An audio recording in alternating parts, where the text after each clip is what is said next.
টা গুছায় নাও, গাড়ির টিকিট কাটা হয়ে গেছে। ঠিক আছে, নাটক বন্ধ কর, নাটক বন্ধ করে ব্যাগ গুছা, যা ওঠ। আমার কিন্তু রাগ হয়ে যাচ্ছে, আমি বলে দিচ্ছি। ঠিক আছে, আমার অনেক রাগ হইতেছে। আমাকে যদি নিতেই হয় তাহলে এত ভকভক করে আমার সাথে কথা বলতেছো কেন?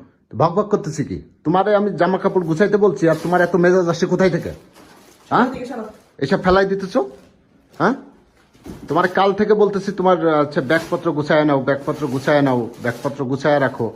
ঠিক আছে, 11টার সময় গাড়ি, আর তোমার এখন পর্যন্ত তোমার মানে ব্যাগপত্র গুছানোর তো নামই নাই। ঠিক আছে, মানে শ্বশুর বাড়ি যাওয়ার নাম শুনলেই তার বিভিন্ন বাহানা আসে, তাই না? বিভিন্ন বাহানা। শ্বশুরবাড়ি যা আমার থেকে সরানো যায়। শ্বশুরবাড়ি যা একটু কাজ করতে হবে। যাও, পকের কিছু নাই, যাও। ব্যাগপত্র সুন্দর মতো গুছায় নাও। এই পুরান কাপড় নিতেছো কেন? নতুন গুলা নাও, যেগুলা ঈদে কেনাকাটা করছো এইগুলা নাও। পুরান কাপড় নিতেছো কেন? আমি পুরান কাপড় নিব, আমার হ্যাঁ? কিছু নাই। কিছু নাই মানে? না। পরশু দিন না মার্কেট করে আসলা?